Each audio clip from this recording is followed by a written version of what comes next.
Good morning to all, dear student. Today we are going to discuss about the result of October Revolution or what happens after October Revolution. October Revolution was held in October 1917.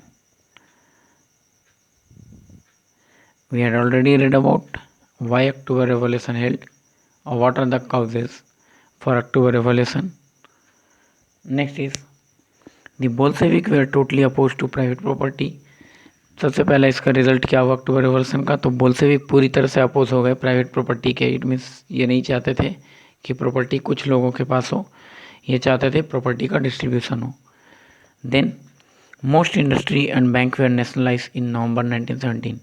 नवंबर 1917 में most of the bank जो थे और industry वो nationalise हो गए।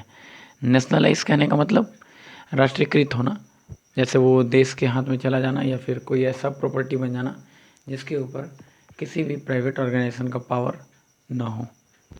Next is this mean that the government took over the ownership and management. इसका मतलब जो चार्जेस था या फिर जो पावर था वो गवर्नमेंट के हाथ में चला गया। किसका? प्राइवेट प्रॉपर्टी का, इंडस्ट्री का या फिर बैंक का। Land was declared social property. Land को सोशल प्रॉपर्टी डिक्लेयर कर दिया गया। And what happened? Then peasant were allowed to seize the land of the nobility। और peasant को ये अधिकार मिल गया कि वो nobility के लैंड को सीज कर सकते हैं।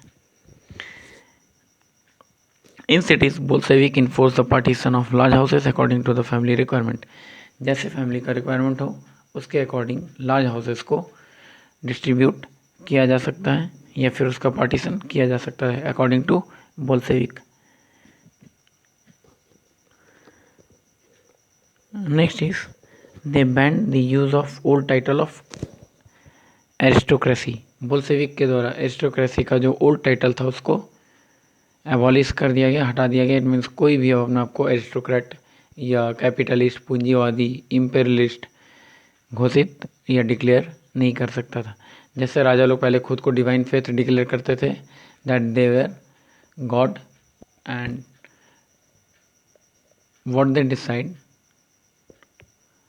और the decision taken by them, the decision was final. जो भी डिसीजन राजा के द्वारा लिया जाएगा वो डिसीजन फाइनल होगा and no one could obstruct their decision. Next is in 1918 when the Soviet head was chosen.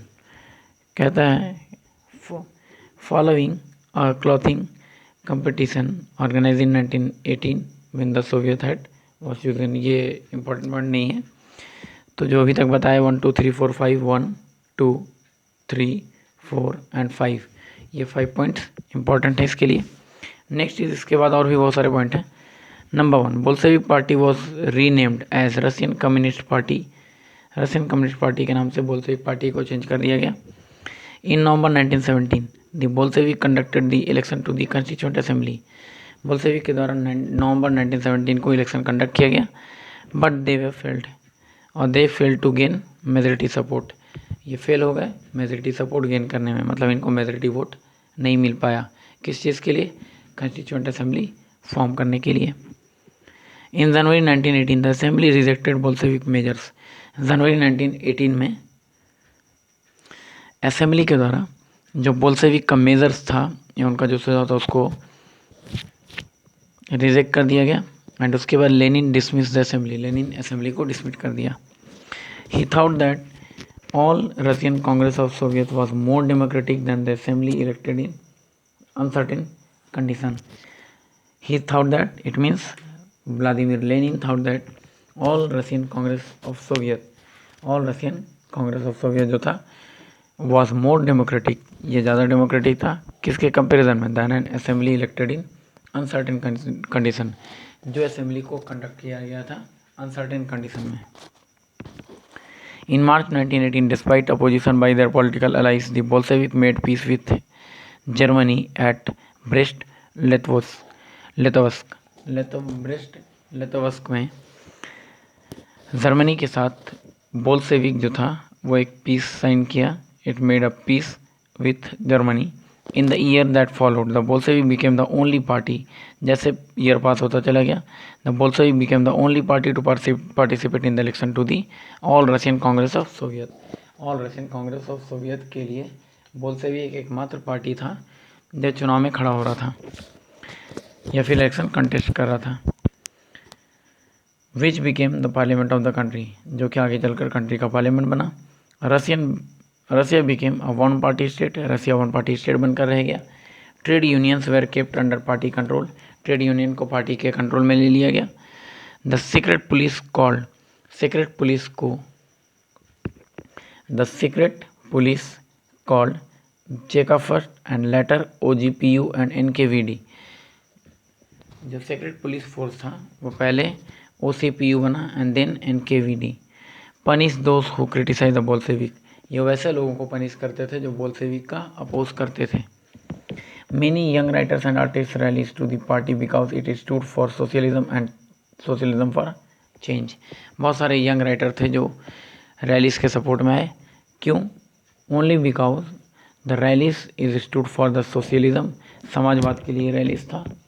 After अक्टूबर 1917 के बाद मेनली बेसिकली क्या हुआ, this led to experiment in the arts and architecture, इससे आर्ट एंड आर्किटेक्चर को बढ़ावा मिला। But many became disillusioned, but बहुत सारे ऐसे थे जो सिंपैथी या लॉयल्टी गेन करने में या फिर सपोर्ट गेन करने में फेल हो गए। Because of the censorship of the party encourage, क्योंकि पार्टी के द्वारा सेंसरशिप लगा दिया गया। सेंसरशिप पढ़ चुके हैं क्लास 7-8 में। सेंसरशिप का मतलब होता है किसी चीज़ पे बैन लगा देना। जब कोई चीज़ बहुत ज़्यादा किसी दायरे से किसी लिमिट से बाहर होने लगता है तो उसके ऊपर सरकार के द्वारा या गवर्नमेंट के द्वारा बैन लगा दिया जाता है।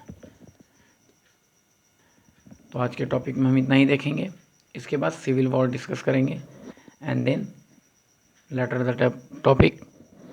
ओके, इस वीडियो को ध्यान से देखोगे, सुनोगे, समझोगे एंड बुक में जैसे जैसे पॉइंट मार्क किया गया वैसे वैसे पॉइंट मार्क करते चले जाओगे। एंड कॉपी आप लोगों का कंप्लीट नहीं हो रहा है तो कॉपी कंप्लीट करोगे, अप टू डेट कॉपी होना चाहिए।